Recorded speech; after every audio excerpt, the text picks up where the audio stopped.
नमस्कार, मैं रोहित रंजन और आप देख रहे हैं आज की पंचायत। आज हम जिस मुद्दे पर पंचायत लेकर आए हैं वो है पूरे देश के लिए बहुत ज़रूरी खबर।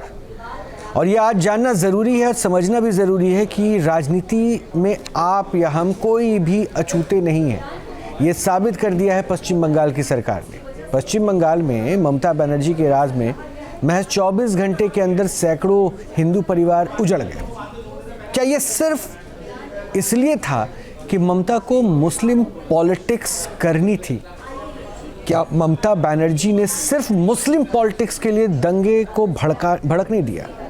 इस पर चर्चा करेंगे। प्रश्न है तो जवाब तलाशेंगे, लेकिन इससे पहले एक रिपोर्ट दिखाते हैं और दीदी वर्सेस योगी की सरकार को तराजू के दो पल्लों पर तौलते हैं, फिर आगे बढ़ते हैं।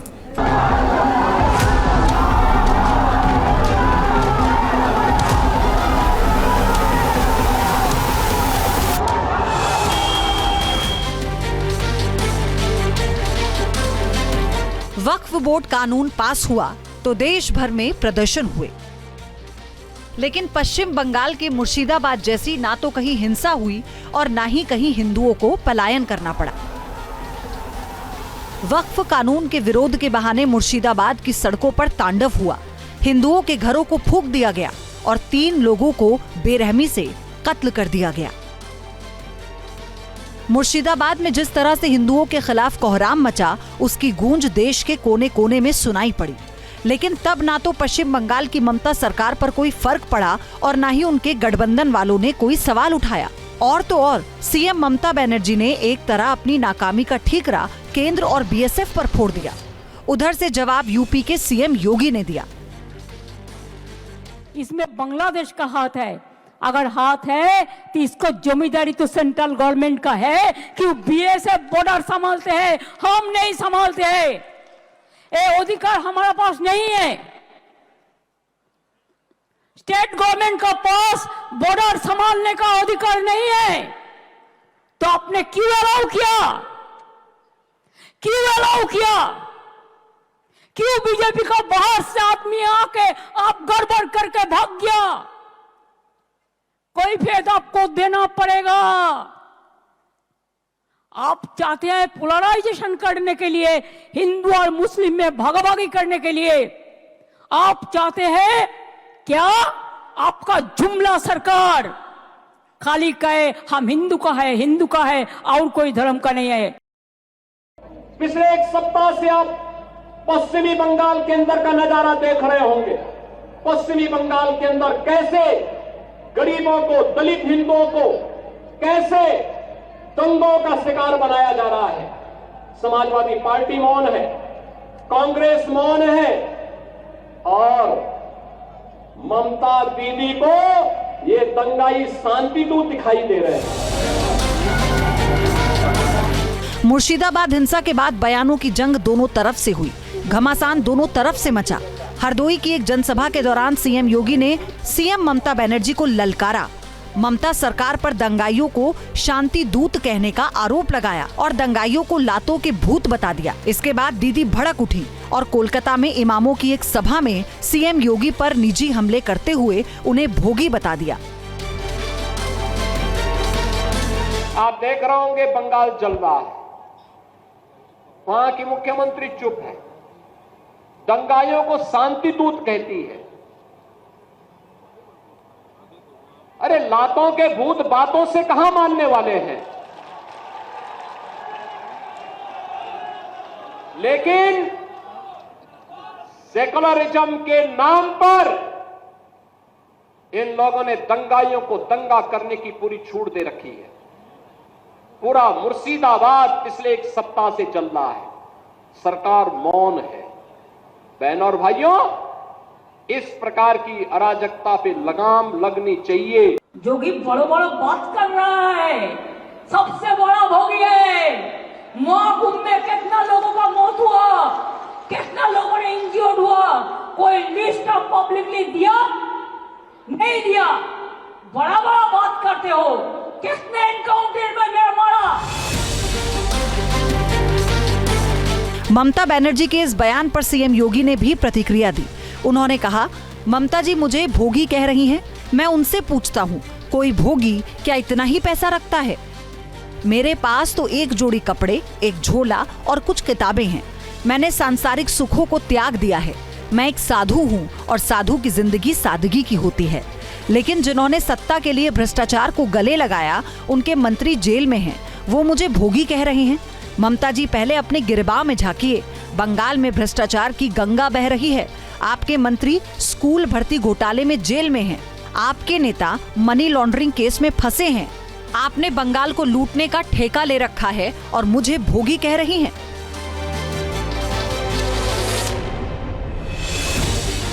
मुस्लिम वोट बैंक की पॉलिटिक्स में फंस चुकी ममता बनर्जी संवैधानिक पद की गरिमा भी भूल गईं। वो भूल गईं कि वो एक प्रदेश की मुखिया हैं और वो जो लफ्ज इस्तेमाल कर रही हैं वो भी किसी प्रदेश के मुखिया के लिए हैं। कहाँ तो अच्छा होता कि ममता बनर्जी दंगा पीड़ित हिंदुओं के जख्मों पर मरहम लगाती, एक बार मुर्शिदाबाद का ही चक्कर लगा आती, अपने ही घरों से बेघर हो चुके हिंदुओं के शिविरों में बस दाखिल हो जाती, दिखाने के लिए ही सही पीड़ितों के थोड़े आंसू पोंछ देती, दंगा पीड़ितों का जख्म ऐसे ही भर जाता। लेकिन ममता बनर्जी ने किया उल्टा। 30% वोट बैंक की खातिर दीदी ने न सिर्फ दंगाइयों को लेकर आंखें मूंद ली, बल्कि कोलकाता में इमामों की एक जनसभा भी बुला ली। उस वक्त भी उन्हें वक्फ कानून में वोट बैंक दिख रहा था। ए बीजेपी वालों, अच्छा से सुन लो, इसमें वक्फ प्रॉपर्टी में हिंदू लोग भी रहता है। आप चाहते हैं कि स्टेट वक्फ बोर्ड तोड़ जाए, उसका पावर आप लेने चाहते हैं। और कितना पावर चाहिए आपको? सीएम ममता बनर्जी चतुराई से मुर्शिदाबाद की हिंसा के लिए केंद्र और बीएसएफ को जिम्मेदार ठहरा रही हैं। बांग्लादेशी घुसपैठियों को एक तरह से क्लीन चिट दे रही हैं, लेकिन दंगा पीड़ितों के लिए शब्द नहीं निकल रहे। ऐसा लग रहा है जैसे एहसान कर रही हूँ। मुर्शिदाबाद की हिंसा, कानून व्यवस्था की नाकामी और हिंदुओं के पलायन, इन तीनों ने मिलकर बीजेपी को मौका दे दिया। इसीलिए बीजेपी भी ममता सरकार के खिलाफ लगातार हमलावर है और अब उसे पश्चिम बंगाल के लिए योगी मॉडल की जरूरत लगने लगी है।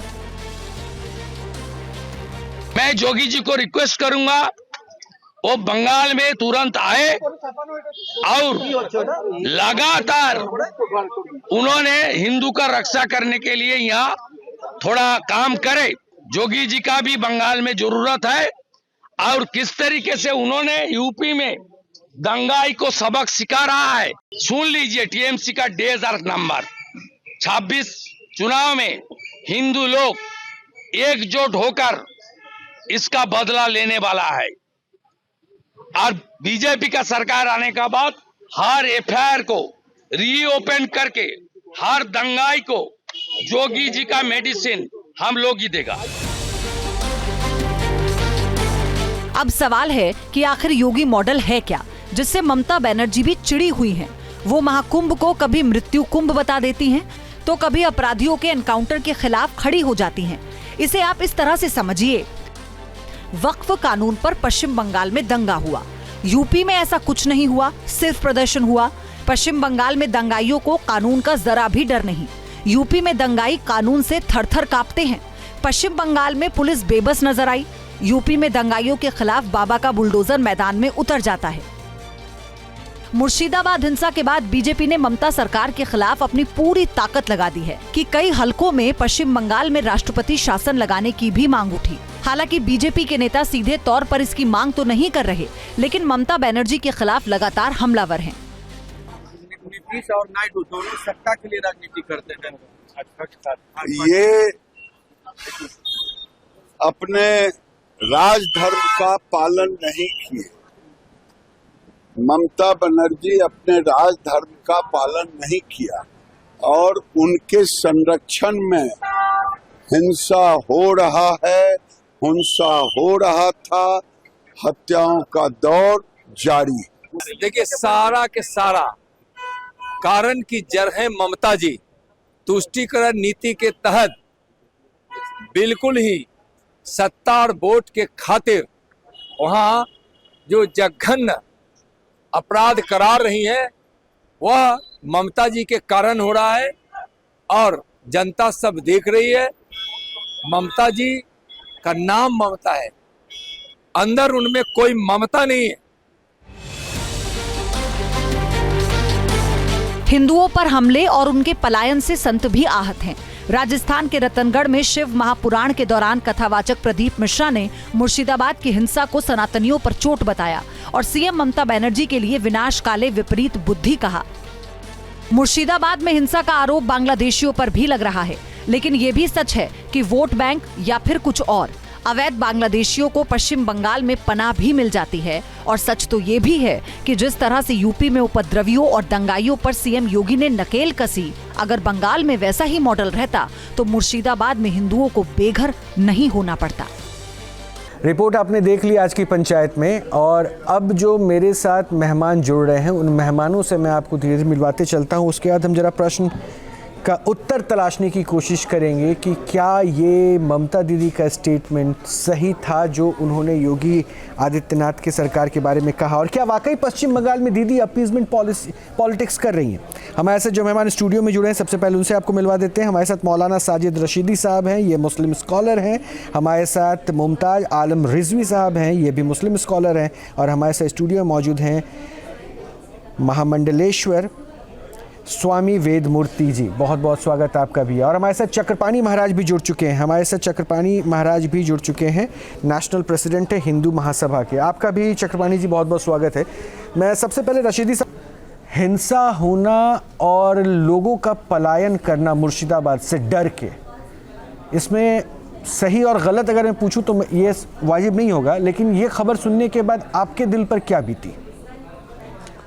देखिए, हिंसा की तो कहीं भी जगह नहीं है, इसमें कोई दो राय नहीं है।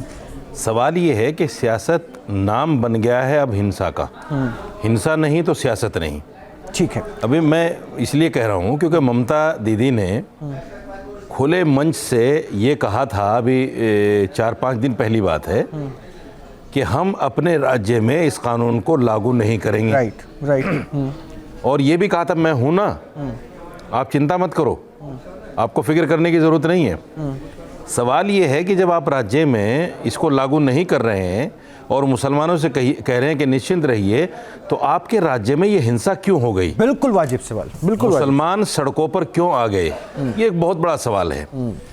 इसमें दोनों राजनीतिक दलों को फायदा है। हिंसा से इधर भी फायदा है, हिंसा से उधर भी फायदा है। ये अब मेरा दूसरा प्रश्न सर, ईमानदारी की बात है।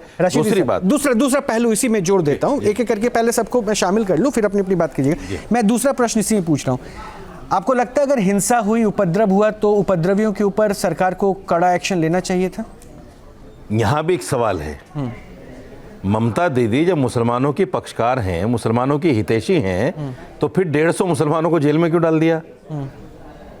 आप तो मुसलमानों के हितैषी हैं, मुसलमानों के पक्ष का आपने कहा मैं हूं, लागू नहीं करूंगा कानून को, तो फिर 150 मुसलमानों को आप जेल में भी डाल रही हैं। जो रशीदी साहब ने कहा उसके मुताबिक, देखिए इनके इशारे बिल्कुल स्पष्ट थे कि दीदी ने एक बात स्पष्ट कर दिया था कि हमारे राज्य में वक्फ लागू नहीं होगा, इसके लिए वो तैयार थी। इसके बाद मुसलमान जो है सड़कों पर क्यों उतरा, और इसका फ़ायदा इनके इशारों में भी वही था कि ये बीजेपी को मिल सकता है और वहाँ के सियासी दल को भी मिल रहा है। अब दोनों तरह से मुसीबत में इनके लिहाज से, रशीदी साहब के बयान से ऐसा लग रहा है कि दीदी फंस चुकी है। दीदी निशाने पे भी है, उपद्रवियों पे कार्रवाई करे तो मुसलमान नाराज़, कार्रवाई ना करे तो सियासत लगातार उनको तो नाराज़गी दिखा ही रहा है। बहरहाल विनोद बंसल साहब हमारे से जुड़े हुए हैं। विनोद बंसल साहब, एक छोटी सी बात मैं समझना चाह रहा हूँ, अपने देश में, अपने पश्चिम बंगाल में हिंदू खतरे में है क्या? नहीं, बेसिकली क्या है, हिंदू खतरे में क्या है, हिंदुओं को जानबूझकर टारगेट किया जा रहा है, और वो हो रहा है सिर्फ वोट बैंक की पॉलिटिक्स के कारण। देखिए, जिस तरह से बंगाल को बांग्लादेश बनाने की साजिश रची जा रही है, उसी साजिश के तहत मुर्शिदाबाद को मुर्दाघर बनाने के जो षड्यंत्र किए गए, और इसके माध्यम से जो है वो हिंदुओं के घर, दुकान, मकान, मॉल, महिला, बच्चे, सबको टारगेट किया गया।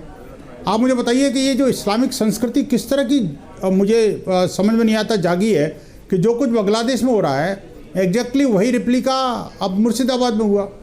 जो कुछ कश्मीर में हो रहा था वही रिप्लिका उसका मुर्शिदाबाद में देखने को मिला।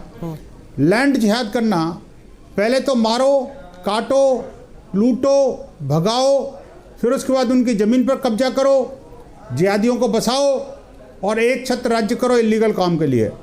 और ऊपर से जो राज्य की जो पॉलिटिकल सिस्टम है उसको इन सब चीज़ों को सूट करता है, क्योंकि उसको थोक में वोट बैंक मिल जाते हैं।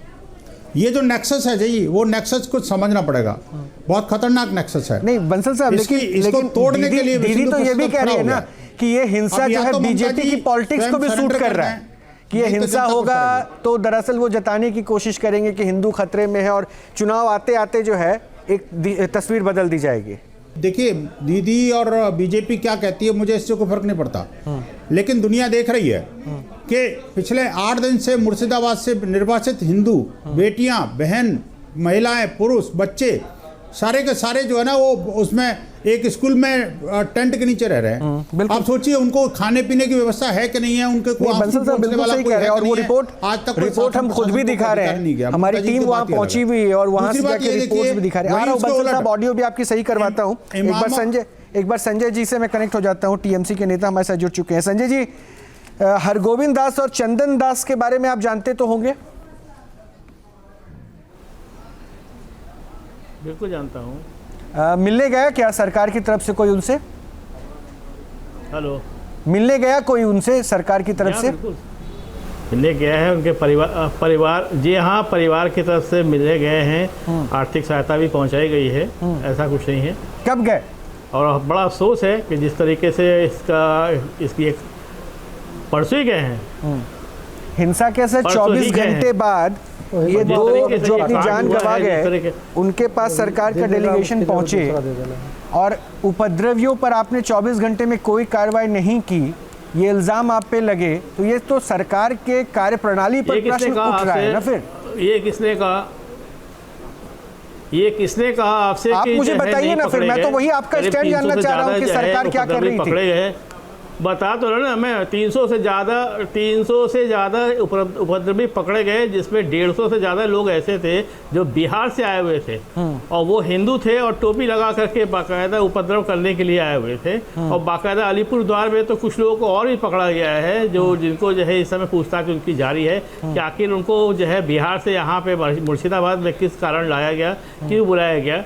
और उसके बाद आप देखिएगा, जब मेरे ख्याल से 3 दिन से वहाँ पे कोई कांड अभी तक नहीं हुआ है और लगातार टीवी चैनल्स में वही पुराना न्यूज़ 12 तारीख का न्यूज़ लगातार घुमा के दिखाया जा रहा है। और जिस तरीके से ये गलत है कि बासी न्यूज़, पुरानी न्यूज़ को आप लगातार दिखा रहे हैं। सरकार अपनी तरफ से पूरा काम कर रही है, उपद्रवी को सख्ती से निपटा जाएगा। चलिए आप पूछे मेरी तरफ से, बोलिए। ये जो मुसलमान सड़कों पे आए हैं, ये कौन से मुसलमान थे, किसने इनको सड़कों पे लाए, इसका जिम्मेदार कौन है?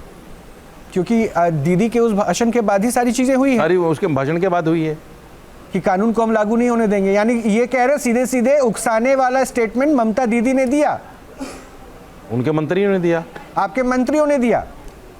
देखिए, पहली बात तो ये है कि कल ही जो है ममता दीदी ने सारे उलेमाओं को बुला करके बाकायदा उनसे शांति बनाए रखने की अपील की हुई है, ठीक है। और लागू नहीं होने देंगे, ये विधानसभा का मामला है, ये बाहर का मामला नहीं। विधानसभा में उलमा को बुला के आपने शांति की अपील कर दी, उलमा शांति करेंगे क्या? करेंगे। इसका मतलब आप जिम्मेदारी उलमाओं को दे रहे हैं कि मुसलमान उलमाओं ने निकाले बाहर? नहीं करें, नहीं बिल्कुल। तो शांति की अपील क्यों कर रहे हैं उनसे, इमामों से? शांति की अपील करना हमारा शांति की अपील उनसे क्यों कर रहे हैं भाई, जब उन्होंने मुसलमान नहीं निकाले? राज्य का मुख्यमंत्री जिन्होंने मुसलमान निकाले उनसे शांति की अपील करो। आपके सिद्दीकुल्लाह चौधरी ने निकाले, आपके मंत्रियों के बयान के बाद निकले, ममता के बयान के बाद निकले, शांति की अपील आप खुद करो। आपके सवालों के लिए नहीं बैठा हो, मैं आपके सवालों के लिए कमाल की बात है। अरे एक मुसलमान है, मुसलमान के मैं मुसलमान को तो जवाब देंगे ना।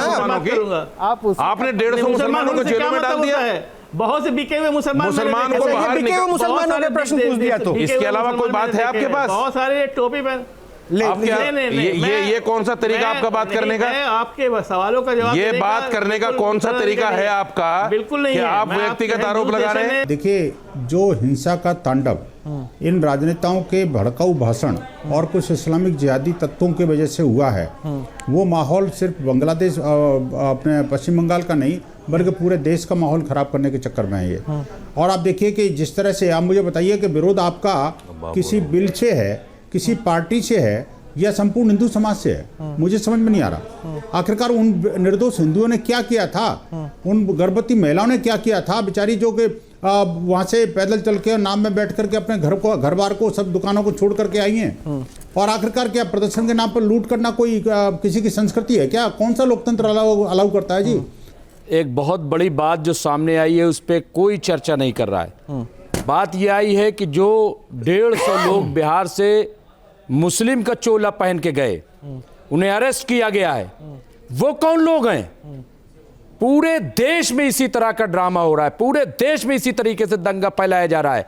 मुसलमानों के नाम पे मुसलमानों का लिबास पहन के, टोपी लगा करके दंगा भड़काते हैं, और बाकी जो कमी होती है वो राष्ट्रीय मुस्लिम मंच और बीजेपी मोर्चा के लोग, ताकि हिंदू का पोलराइजेशन हो।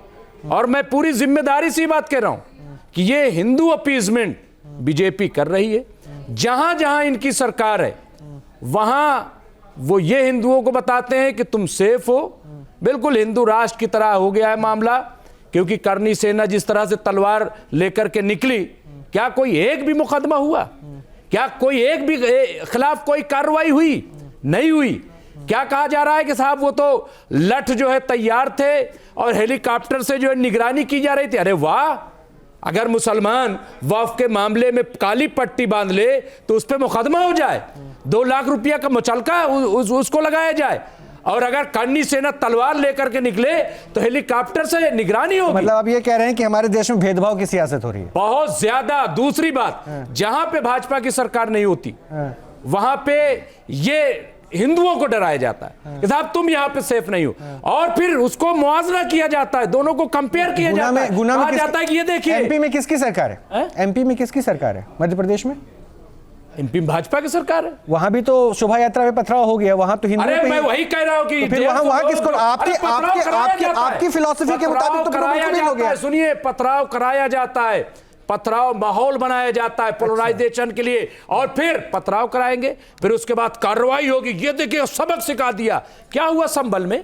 5 लोग मारे गए, और आज यही तो कहा जा रहा है कि भाई बंगाल में योगी जी की जरूरत है। क्यों?